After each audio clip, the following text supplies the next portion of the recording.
Assalamualaikum warahmatullahi wabarakatuh. Jadi malam ni saya menerima panggilan bertalu-talu. Ramai yang bertanya kepada saya kenapa Facebook saya menghantar mesej lucah, gambar lucah. Hari semalam dia hantar gambar punggung wanita. Hari semalam gambar wanita pakai seluar dalam. Hari ni memakai melakukan. Ya, ini masalahnya tuan-tuan. Bila orang dah terdesak sangat, dia nak tutup mulut kita, mula-mula dia tutup Facebook kita. Facebook saya dulu pada 11 Mei 2019 kali Facebook saya Luqman Nur bin Adam telah pun disable. Sebaik saja saya membuat live di hadapan Ibu Pejabat Suruhanjaya Pencegahan Rasuah berhubung kes Azmin Ali sebelum saya ke Balai Polis untuk melaporkan tentang tentang video seks luar tabi'i Azmin Ali. Dan pada hari tersebut saya punya Facebook telah pun disable atau dinyah-aktifkan. Sampai sekarang saya tak dapat Facebook yang dah ramai follower tu. Kemudian pada malam yang sama Instagram saya pula telah pun di-disablekan. Dia delete lah daripada Instagram. Jadi saya dah tak ada Instagram.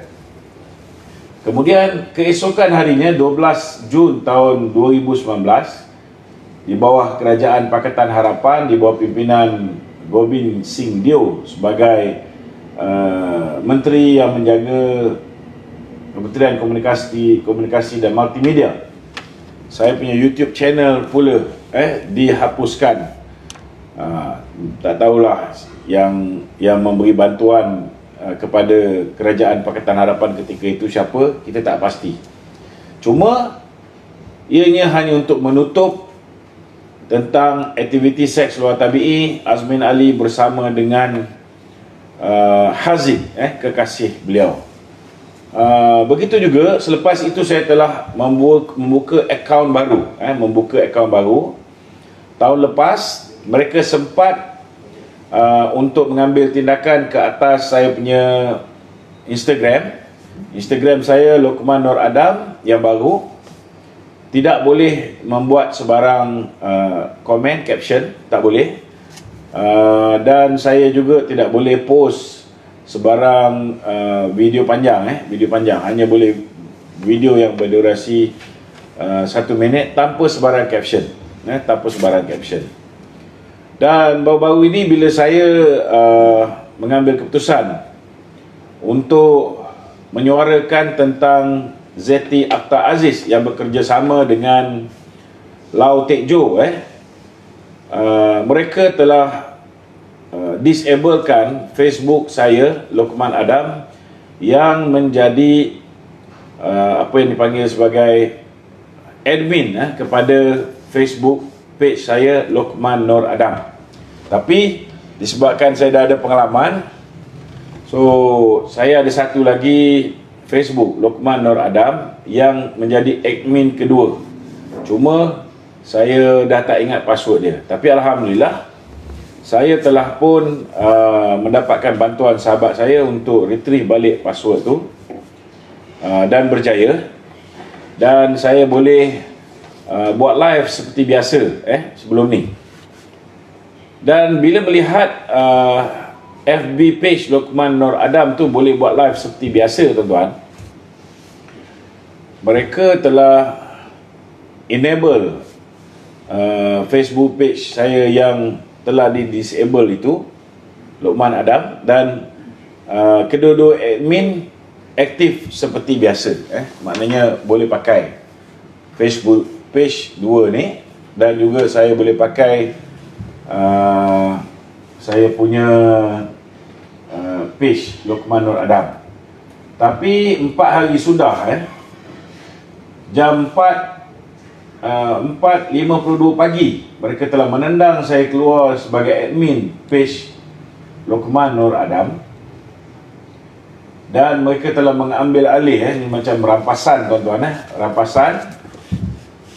Dan 3 hari lepas tu, hari semalam kita lihat mereka telah membuat posting di ruangan status saya, gambar lucah perempuan pakai spandel. Hari ini pun sama juga, satu lagi gambar lucah. Dan saya menerima panggilan bertalu-talu, kenapa post gambar ni? Aduh makcik, saya nak beritahu lah, yang bersama dengan kita ni bukan hanya orang yang terpelajar, bukan hanya orang yang sekolah tinggi. Makcik-makcik kat kampung pun begitu hairan kenapa saya post gambar-gambar lucah. Saya nak beritahu pada sahabat-sahabat semua, takkanlah saya nak buat kerja bodoh post gambar-gambar lucah ni. Kita menentang Azmin Ali, gambar lucah dia pun saya tak pernah post dekat Facebook saya. Habis kuat kita keluarkan hasil dapatan daripada pakar forensik daripada London dan juga daripada Indonesia. Gambar post Azmin dengan Haziq sedang intim pun kita tak keluarkan. Takkanlah saya nak keluarkan gambar-gambar lucah ni. Jadi sahabat-sahabat yang telefon saya terpaksa tutup satu telefon ni. Tak berhenti-berhenti telefon ni. Saya ucap terima kasih kerana anda prihatin. Cuba nak memberitahu saya nak beritahu saya dah tahu akaun Facebook saya sudah dihack 3-4 hari yang lalu. Saya tahu, dan saya nak beritahu, minta tuan-tuan tolong unfollow, berhenti daripada follow Lokman Nur Adam. Kalau boleh buat report dekat Facebook biar akaun ini ditutup. Buat report beramai-ramai, pastikan akaun ini ditutup. Dia dah hijack akaun saya ni. Memang saya kalau boleh nak dapatkan balik. Saya dah tulis kat Facebook pun lembab nak mampus tuan-tuan. Saya tak tahulah bila mereka nak jawab. Mungkin lepas saya dah lama diaibkan 2-3 hari, barulah mungkin mereka nak jawab. Jadi saya minta tolong report supaya akaun itu ditutup. Dan tolong panjangkan seberapa ramai yang mungkin supaya mereka subscribe kepada page baru saya, Lokman Adam.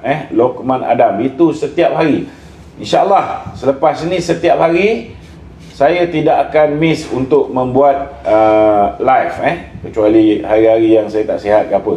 Ini Allah Ta'ala punya kerja. Tapi saya akan cuba. Kalau tuan-tuan tengok saya tak ke udara 1 hari 2 hari, maknanya mungkin akaun tu pula kena hack.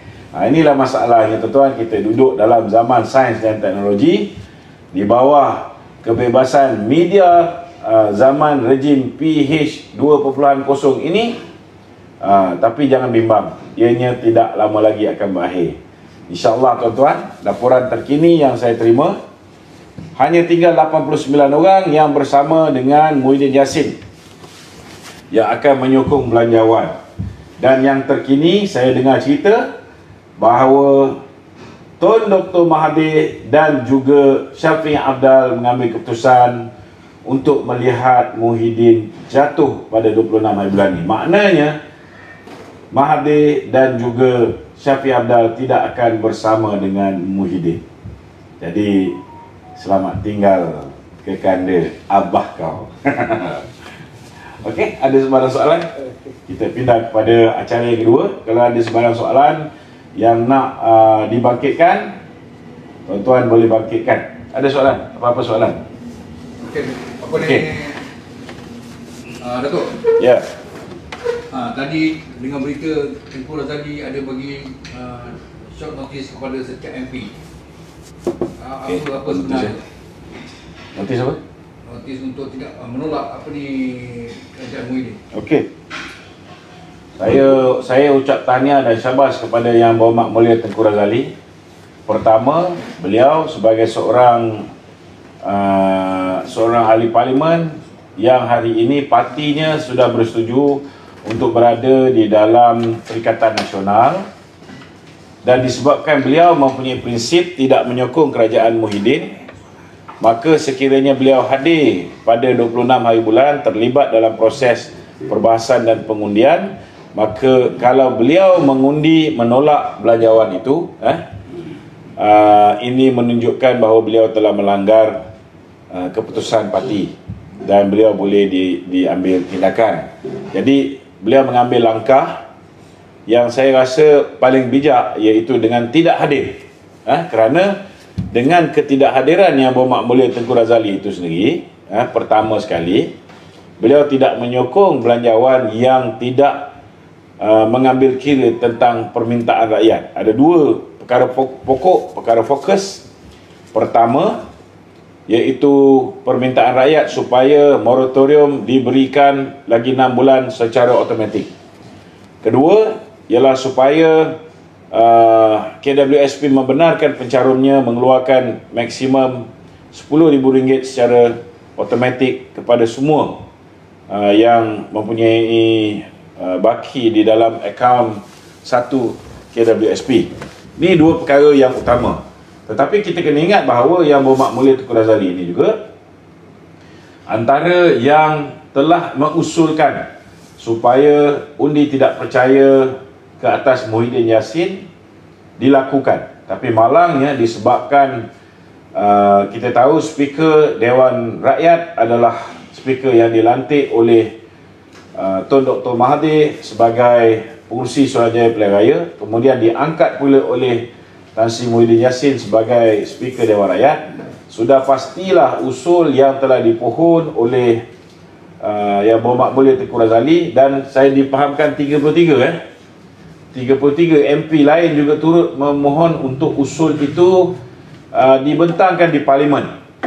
Tapi disebabkan Kerajaan Pakatan Harapan 2.0 ni tak ada telur, tuan-tuan, maka sesi Parlimen tahun ini, untuk sesi penggal yang ini, sesi ini, sepatutnya ucapan dan perbahasan untuk belanjawan ni hanya melibatkan masa lebih kurang 89.5 jam. Tapi apa yang dia orang buat ni, saudara, mereka pendekkan tempoh perbahasan tu menjadi 66 jam. Dan yang kedua, mereka pendekkan sesi Parlimen itu menjadi hanya sehingga jam 2 petang. Dan akibat daripada sesi Parlimen berakhir jam 2 petang, maka sesi ini sampai 15 hari bulan Disember hanya akan dipenuhi dengan pembentangan belanjawan. Pengundian peringkat dasar akan dibuat pada 26 hari bulan. Kalau lulus pengundian di peringkat dasar, akan disambung perbahasan selama 11 hari di peringkat jawatan kuasa, dan kemudian akan diundi sekali lagi.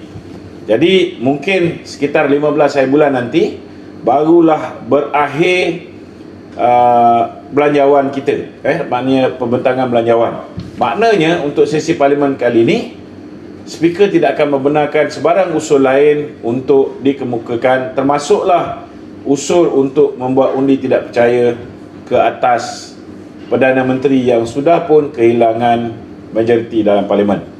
Itulah sebabnya UMNO meminta, kalau nak lihat belanjawan ini diluluskan, belanjawan sepatutnya dibentang oleh seorang Perdana Menteri atau sebuah kerajaan yang dipimpin oleh seorang Perdana Menteri yang mempunyai majoriti di Parlimen.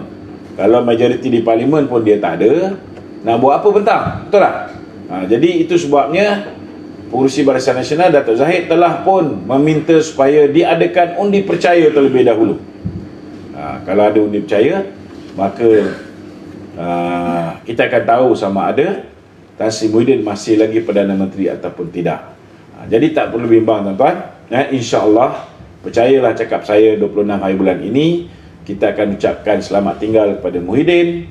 Dan insyaAllah kita harap supaya Muhyiddin selepas tewas, beliau akan meletakkan jawatan. Dia nak mohon Parlimen dibubarkan, terpulang kepada dia. Kita setuju kalau Parlimen dibubarkan, kan?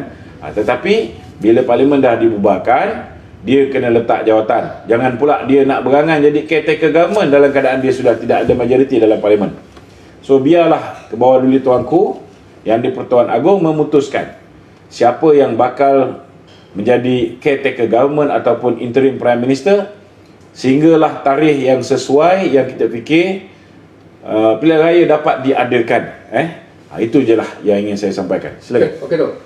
Tadi Datuk Ulas mengatakan bahawa kerajaan PN Tan Sri Muhyiddin hanya ada 89 yang MP yang menyokong. Kemudian Datuk ada cakap Datuk ada mendengar berita bahawa Tun Mahathir dengan Syafiq Abdul tidak akan menyokong. Ya. Apa alasan Tun Mahathir dengan Syafiq Abdul tak menyokong Muhyiddin tu? Ada Muhyiddin khianat dia. Itu alasan. Itu je. Apa nak pening-pening alasan. Apa alasan kita tak menyokong Muhyiddin? Ya. Sebab dia khianat kawan-kawan dia dalam Perikatan Nasional. Betul tak? Okay. Peringkat awal kita bila kita memang tak sokong kerjasama ni. Ya. Kan? Tapi bila kita punya pemimpin kita menyokong, kita pun sokong kan? Betul tak? Ya. Tapi apa balasan yang Muhyiddin berikan kepada orang yang menyokong dia? Ya. Dia sumbat orang tu dalam penjara. Dia tahan duit UMNO. Walaupun dua mahkamah dah memutuskan supaya dipulangkan, dia tak nak pulangkan. Dia arahkan pula Idrus untuk membuat pemfailan supaya duit itu tidak diserahkan kepada UMNO. Takut UMNO pakai. Kan? Apa masalah dia kalau UMNO nak pakai sekalipun? Adakah UMNO hanya ada 250 juta dalam akaun tu? Duit yang kita minta dipulangkan lebih kurang 192 juta saja. Bangunan UMNO tu berapa juta? Betul tak? So kalau katalah jika UMNO kalah di peringkat mahkamah yang lebih tinggi dan UMNO diminta untuk memulangkan duit tu, kalau UMNO tak boleh pulangkan duit tu, dia boleh gadai bangunan UMNO. Takkan bodoh sangat peguam negara ni. So dalam keadaan sekarang ni, ada kemungkinan besar tak Muhyiddin akan minta pertolongan daripada Anwar Ibrahim ke? Oh, tidak. Masalah dia sekarang apabila kamu menikam belakang. Bila kamu menikam belakang dan kamu bekerja sama dengan orang yang belakangnya ditikam. Kena faham ni. Pertama sekali, kamu ni jenis tikam belakang orang. Yang keduanya, kamu bekerja sama dengan orang yang belakangnya ditikam. Maka bersiap sedialah menerima nasib. Jadi dalam keadaan sekarang ni tu, Ya. bila masing-masing parti tak cukup untuk orang kata membentuk satu kerajaan, Ya. apa akan berlaku sebenarnya tu? Ada Datuk rasa lah. Saya yakin bahawa parlimen akan dibubarkan. Okay. Muhyiddin sudah pun membuat persiapan untuk membubarkan parlimen. Tetapi dia membuat persiapan untuk membubarkan parlimen dan dia menjadi caretaker government. Itu yang dia mahu. Okay. Sedangkan kalau kamu sudah kehilangan majoriti di parlimen, bajet pun tak boleh diluluskan, kamu sudah tak layak memegang kursi Perdana Menteri. Kalaupun kamu bubarkan parlimen, kamu wajib untuk meletakkan jawatan. Tapi kalau muka macam Muhyiddin yang tak ada kemaluan ni, ada kemungkinan besar dia tidak akan meletakkan jawatan. Okay. So itu kita serahkan kepada baginda tuanku. Mungkin tuanku boleh meletakkan syarat, okey, ni better boleh apa ni, menerima pembubaran ni dengan syarat memanda menteri letaklah jawatan. Betul tak? Okay. Sebab memanda sudah pun kehilangan majoriti ahli parlimen. Sudah tidak ada separuh daripada ahli parlimen atau lebih yang menyokong kamu. Kamu sudah tidak ada 112. Sekarang tinggal 89. Nak jadi Perdana Menteri di kerajaan Pasir Berdengung pun tak dapat. Tentu P.Ramlee tak bagi.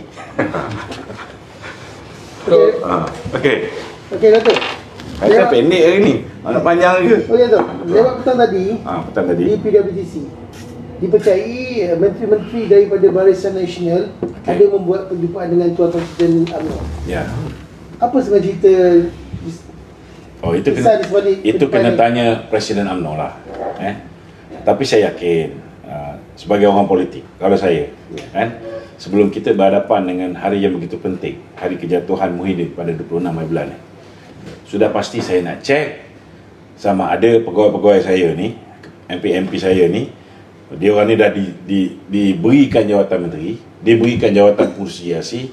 Adakah mereka ini masih mengikut keputusan parti ataupun mereka ni sudah dibeli oleh pihak musuh? So kita nak tahu. Maksud tu pulanglah pada presiden parti. Dia cek. Itu biasa. Dan Datuk Seri Ahmad Maslama mengatakan bahawa perkara ini akan diadakan 2 minggu sekali. Cuma bagi saya, kalau dah 26 ni dah tak ada kerjaan, tak perlulah buat 2 minggu sekali. Lepas ni mungkin Presiden UMNO tu datangnya daripada UMNO sendiri, jumpa dalam kabinet je lah. Betul tak? Setiap era pun jumpa je lah. Okey. Okey. Datuk, Ya. mengikut Malaysia kini hari ini Datuk Azalina, Timbalan Speaker, ada mengata dah tak ada pilihan lagi untuk kerajaan Pakatan Nasional ni bertahan dan harus dibubarkan. Ya. Apa pendapat Datuk?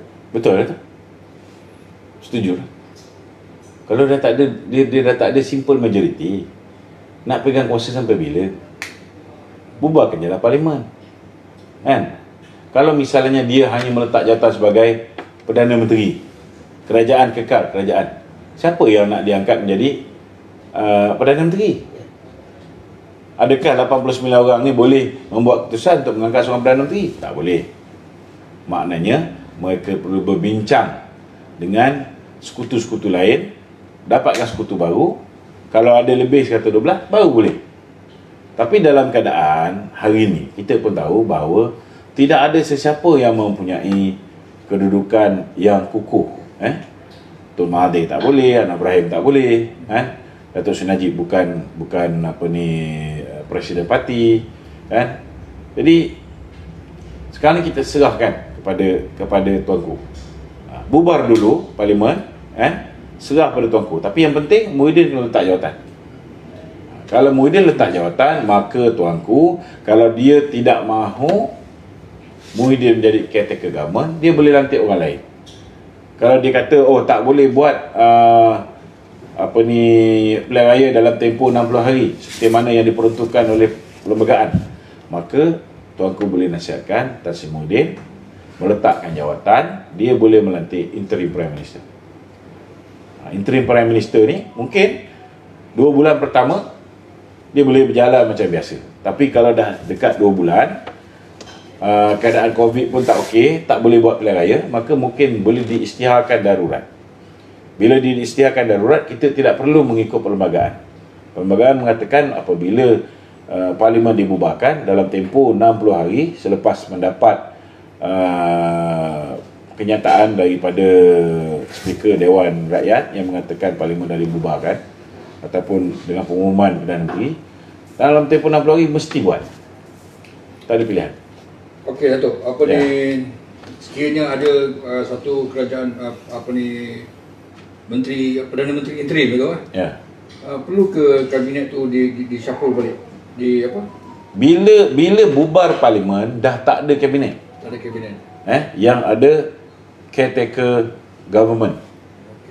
Tapi dalam konteks hari ini, bila sebelum hari pengundian 26 hari bulan ni, sebelum hari pengundian, jika berlaku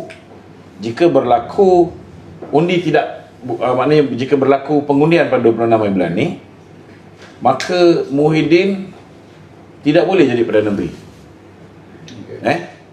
Jadi kalau Muhyiddin mahu kekal menjadi caretaker government, sebelum 26 ni dia kena menghadap tuanku, dia kena minta dibubarkan.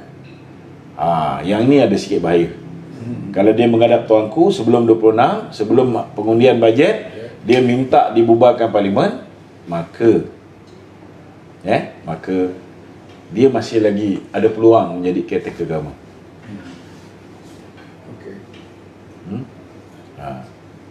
Cuma kita mengharapkan supaya sebelum 26 ni ataupun pada 26 ini kita dapat mengesahkan di dalam Parlimen, sama ada melalui undi tak percaya ataupun melalui pengundian belanjawan 2021. Itu akan membuktikan bahawa Muhyiddin bukan lagi seorang Perdana Menteri yang mempunyai majoriti.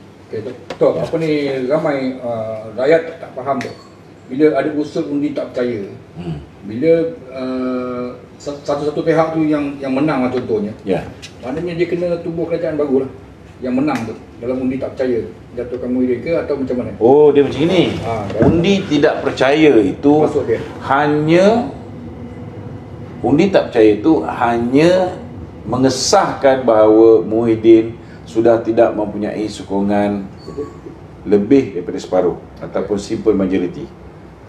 Kita ada 222 ahli Parlimen, simple majority ialah 112 orang.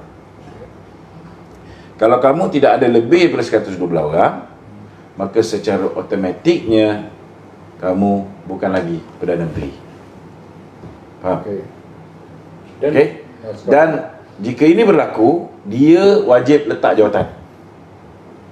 Kalau dia bermaruah lah, dia wajib letak jawatan. Okey? Dan kemudian terpulang pada baginda tuanku sama ada melantik seorang Perdana Menteri baru, sekiranya orang itu boleh membawa 112 atau lebih SD kepada tuanku. Selepas dia bawa SD kepada tuanku kena buat semakan ke atas semua ahli-ahli parlimen ni. Sama ada benar ataupun tidak ahli parlimen yang menyokong individu terbabit tu mempunyai sokongan lebih daripada 112. Tapi kalau kita bergantung pada yang lepas, maknanya memang tak ada orang lain yang mempunyai sokongan lebih daripada 112. Tak ada. So dalam berarti kata lain, kita tidak ada pilihan. Kita harus membubarkan parlimen. Bila membubarkan parlimen, tidak ada siapa pun yang masih lagi menjadi ahli parlimen. So mereka punya SD dah tak laku selepas hari pembubaran parlimen. Jadi pada ketika itu, baginda tuanku boleh melantik siapa saja untuk menjadi Perdana Menteri interim. Tidak bermakna masa buat Perdana Menteri interim tu sekiranya pilihan raya tidak mahu diadakan segera, kan? Sementara nak tunggu. Ataupun caretaker government. Caretaker government ni biasanya kalau parlimen dibubarkan oleh Perdana Menteri, maka Perdana Menteri itulah yang menjadi caretaker government, kan? Jadi kalau sebelum 26 ni Muhyiddin membubarkan parlimen, ada kemungkinan besar Muhyiddin boleh menjadi caretaker government. Sebab belum ada pengesahan secara sah di parlimen ataupun melalui kaedah lain bahawa dia kehilangan dia punya prime ministership. Dia ada dua benda yang boleh berlaku. Sama ada pertama, undi tak percaya itu berlaku sebelum 26. Kedua, ahli-ahli parlimen yang memberikan sokongan kepada Muhyiddin yang membentuk 114 orang pada pilihan raya yang lepas, pada bulan Februari yang lepas, menyebabkan Muhyiddin diangkat menjadi Perdana Menteri pada 1 Mac 2020. Mereka ni katalah ada 5 orang tarik diri. So bila 5 orang ni mengisytiharkan mereka tarik diri, maka secara automatiknya tuanku tahu bahawa Muhyiddin sudah tidak ada majoriti. Sebab diketahui 114, satu orang meninggal dunia, YB Green. So tinggal 113. Tengku Razali pun sudah menyatakan dengan jelas. Kalau nak ikutkan, dah tinggal 112. Nazri Aziz dah tinggal 111. Dia dah hilang lah majoriti. Dato' Sri Najib belum lah dikira Aziz Rahim, belum kira Tengkunan, belum kira yang lain-lain ni yang kena anyaya ni. Betul tak? So itulah dia. Kalau misalnya berlakunya pengumuman bahawa MP-MP ni menarik diri daripada menyokong Muhyiddin, maka Muhyiddin kehilangan jawatan Perdana Menteri sebelum hari pengundian. Dia secara otomatik tak boleh jadi caretaker government. Sepatutnya. So Datuk, dalam sekarang punya senario ni, politik ni, ramai yang pro Muhyiddin, PN mengatakan bahawa ini satu konspirasi untuk menjatuhkan kerajaan PN, di mana UMNO bersama dengan DAP dengan PKR yang main peranan. Betul ke tu? Apa kebodohnya UMNO nak pergi bekerjasama dengan DAP dengan PKR? Kena faham, yang itu hari strateginya ialah supaya bila kita menyatakan pada Anwar sokongan, ialah supaya Anwar menghadap tuanku. Bila Anwar menghadap tuanku, sekiranya tuanku memanggil semua ahli parlimen yang menyokong Anwar, tuanku akan tahu bahawa ada di antara ahli parlimen UMNO yang sudah tidak menyokong Muhyiddin Yassin. Itu tujuan dia. Sebab kalau katalah UMNO ni mereka ni nak buat undi tak percaya pada Anwar, Boleh tak 43 orang daripada BN ni buat undi tak percaya kepada Muhyiddin? Tak boleh. Jadi siapa yang boleh buat undi tak percaya? Orang yang ada 103. Siapa yang ada 103? Anwar Ibrahim. Betul tak? Jadi kalau katalah 15 orang daripada UMNO memberikan sokongan, cakap nak beri sokongan pada Anwar, Anwar pun syok, dia pun pergi menghadap tuanku, dia kata dia ada 114 atau 123. Betul tak? Maka tuanku akan panggil untuk membuat pengesahan. Tapi masalahnya bila tuanku panggil untuk mendapatkan pengesahan, pembuktian betul ke Anwar ni ada 123 seperti mana yang dia kata, dia tak boleh bagi pada tuanku. Jadi perancangan untuk menghentikan kezaliman Muhyiddin, pembulian Muhyiddin yang dilakukan kepada rakan-rakan dalam komponen Perikatan Nasional ni tak boleh dilakukan dengan mempergunakan Anwar Ibrahim. Maka satu lagi cara yang kita boleh ajar Muhyiddin ni ialah dengan bajet. Kalau sebelum ni kita tengok Muhyiddin bongkak, angkuh, sombong dan membuli UMNO, belanjawan ini membolehkan UMNO memberikan tekanan kepada Muhyiddin. Tapi kalau UMNO ni minta jawatan Timbalan Perdana Menteri ke apa ke, lain cerita. Ni UMNO tak minta. UMNO tak peduli pun, suka hati kau lah kan? Sebab kita bagi mandat pada engkau jadi Perdana Menteri, walaupun kursi tu kursi kita. Akhirnya kau tak appreciate apa yang kita bagi ni, kau tindas kita, duit kita kau sekat, pemimpin kita kau penjarakan. Beberapa orang lagi diasak menggunakan mahkamah, Jabatan Pegawai Negara.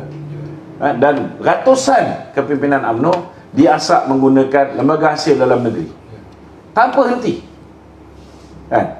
Jadi apa jawapan yang paling baik kita ajar pada orang yang angkuh ni? Jawapan yang mudah.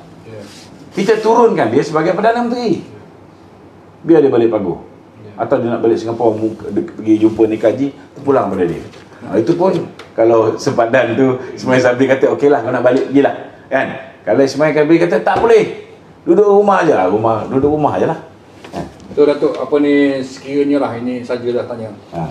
Sekiranya benarlah berlaku pada 26 hari bulan ni Muhyiddin akan balik kampung. So MP PBBM yang berasal daripada UMNO yang telah diugut apa itu, kalau dia nak patah balik ke UMNO tu, Datuk rasa macam mana tu rasa? Boleh terima balik tak diorang ni? Boleh.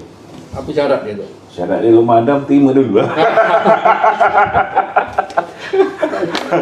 Takkan nak terima pengkhianat boleh. Orang yang menentang kerjasama antara UMNO dengan Mahathir, dia tak boleh terima. Dia mungkin diugut, alasan diugut apa, macam mana tu? Apa dia? Mungkin diorang dulu kata aku diugut, dia macam inilah. Kita ni, Rasulullah pun mengampunkan umat dia. Jadi terpulanglah kepada UMNO kan. Kalau bawa pun pemimpin-pemimpin UMNO ni masuk balik jadi ahli UMNO kan, saya nak tanya dengan saudara-saudara lah, agak-agak orang ahli UMNO kat bawah ni boleh terima tak? Itu sebab bagi saya, terima je. UMNO hanya akan kuat bila orang yang dulu menyokong UMNO kembali kepada UMNO. UMNO hanya akan kuat jika orang yang dulu tak menyokong UMNO sudah sedar bahawa UMNO lebih baik daripada parti yang dia sokong dulu, dia masuk UMNO balik. UMNO tak akan kuat kalau kita ni bersifat terlalu eksklusif. Kita nak kelompok kita, puak-puak kita je dalam kumpulan. Kita kena bawa musuh bersama dengan kita. Tetapi kalau nak mengangkat musuh kita ni jadi ahli parlimen, contoh Hamzah Zainuddin, kalau dia nak balik kepada UMNO, ambil. Tapi kalau nak diangkat dia menjadi ahli parlimen, larut semula, fikir 10 kali. Nak angkat Latif Ahmad menjadi ahli parlimen semula, fikir 10 kali. Kalau tanya saya, nak angkat Isyamuddin menjadi ahli parlimen sebelum, fikir 10 kali. Kerana orang ini ada track record mengkhianat parti kita. So if you want different result, okay, you got to take different measure. Kalau ambil juga orang-orang yang dah khianat pada parti ni, walaupun mereka ni penting bagi setengah orang, kan? Kita ambil balik dia menjadi ahli parlimen. Katakanlah kita menang pilihan depan. Kita menang 120. Hanya lebih berapa undi? 8 undi. Kelebihan 8 undi berbanding dengan Pakatan Harapan. Sekali Muhyiddin mengambil keputusan, dia pergi beli orang kita 10 orang. Tergolek tak kerajaan kita? Ya. Tergolek. Dan ini sudah berlaku di Sabah dalam pilihan raya lepas. Kita bagi orang-orang yang kita tahu dekat dengan Syafiq Hamdal, macam Jamawi. Dekat dengan Syafiq Hamdal, kau bagi jadi calon. So bila kau bagi jadi calon, bila kita menang di Sabah, Tan Sri Musa Aman sudah pun mengangkat sumpah sebagai ketua menteri. Tiba-tiba dia lompat balik kat bawah selama dia. Dan tentu dia pegawai khas kepada Syafiq Hamdal. So nak marah dia pun tak boleh. Betul tak? Bila dia dah ada kesetiaan pada Syafiq Hamdal, kita bagi dia jadi calon, kurang tapak tangan, niru Syafiq Hamdal tadahkan. Betul tak? Betul. So apa salah kita? Takkan tak faham lagi. So Datuk, lagi 2 hari 3 hari lagi tu, apa pesan Datuk kepada kawan-kawan kita? Pesan saya kepada kawan-kawan yang berada di rumah, pastikan bahawa stok pisang anda mencukupi. Kerana selepas 26 hari bulan ini, kita wajib untuk menyedekahkan pisang-pisang di masjid-masjid bagi meraihkan pertukaran Perdana Menteri, insya-Allah. Sekian, Assalamualaikum warahmatullahi wabarakatuh.